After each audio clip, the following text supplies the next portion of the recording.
Jesus het gesê, julle bestudeer die skrifte ywerig omdat julle dink dat julle daarin die ewige lewe het. Dit is die skrifte wat van my getuig.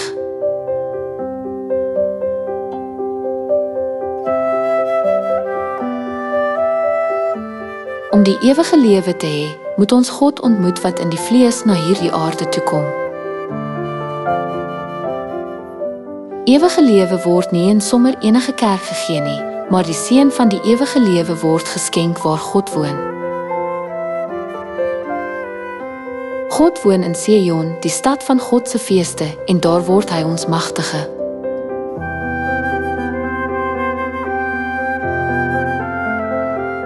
Die weeklikse fees, Sabbatdag en die jaarlikse feeste, die 7 feeste in 3 tye, Pascha, ongesuurde brode, eerstelinge, fees van weke, fees van bassyne, Versoendag en tabernakels, is die waarheid van die ewige lewe wat in Sion gegee is.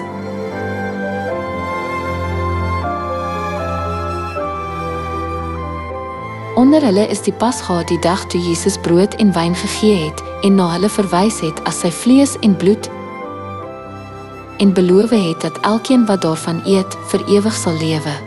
Deur die Pascha te hou, word jy een met God en sy kinders, sodat wanneer rampe kom, sien hulle God se vlees en bloed hulle by jou verbygaan.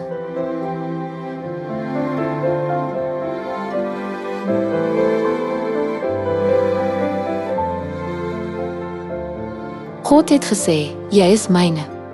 Die vuur sal jou nie aan die brand steek nie, en die riviere sal nie oor jou spoel nie. Die rede waarom God rampe bring, is omdat mense God se woord verlaat het.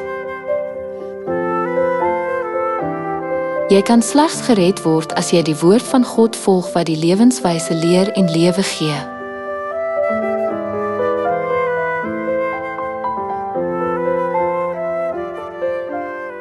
Sommige mense sê dat die Pascha afgeskaf is, maar God het sy volk beveel om dit vir die volgende geslagte te vier as 'n blywende verordening. Jesus het die Pascha as sy testament gelos net voor sy dood aan die kruis. Dit was om die waarheid van die nuwe verbond Pascha te bring, wat ons toelaat om die ewige lewe te hê deur deel te hê aan die vlees van God wat onsterflik is, dat Jesus 2000 jaar gelede en weer in hierdie tyd gekom het.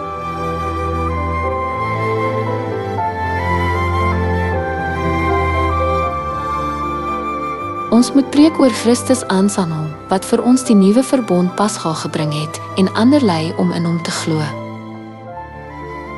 In Jesaja hoofstuk 2 vers 2-3 in die Erfbybel staan daar geskryf dat alle nasies na Sion sal stroom, na Jerusalem, om die weg van die lewendes te leer. Volgens hierdie woord vlieg alle nasies soos duwe na Korea. Hulle het gelei onder 'n hongersnood om die woorde van die ewige lewe te hoor, maar toe God die Pascha na Korea gebring het, die land in die ooste, het hulle gekom, opsoek na God en die genade van verlossing, en gesê, ek sal ook gaan. In die tyd van Noag is gesê, gaan in die ark in. En nou word daar gesê, vlug na Sion voor rampspoed kom. Sion is die veiligste ark van verlossing. Ons moet God soek wat in Sion woon.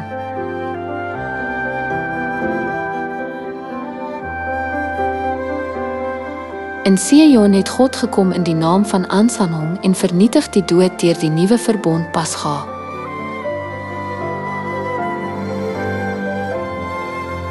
Mense het gewag vir die een wat die waarheid van die ewige lewe bring.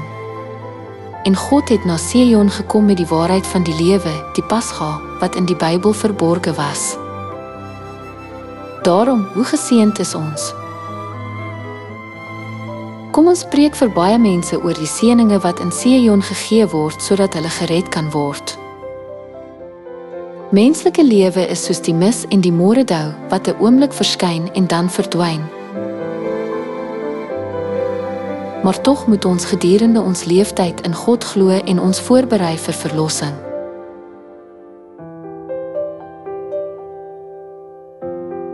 As ons nie preek nie, wie kan goeie nuus van verlossing hoor? Hoe kan hulle Sion binnegaan? Ons het 'n verantwoordelikheid om hulle namens God wakker te maak. Of hulle kom nadat hulle na die waarheid geluister het of nie, is die vrug van hulle gedagtes. Vir ons moet ons verantwoordelikheid nakom.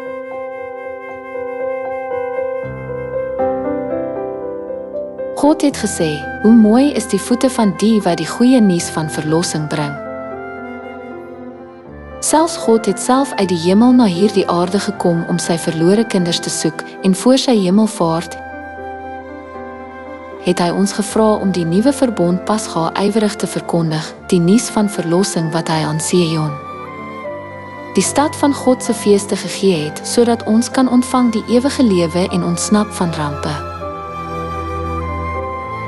Werkers in hul werkplekke, studente in hul skole, soldate in hul militêre basisse en ander in hul woonbuurte. Laat ons vinnig die woord van God versprei om baie mense na Sion te bring en hulle tot redding te lei. Ek hoop jy sal baie liefde en baie belonings van God ontvang deur hierdie missie uit te voer.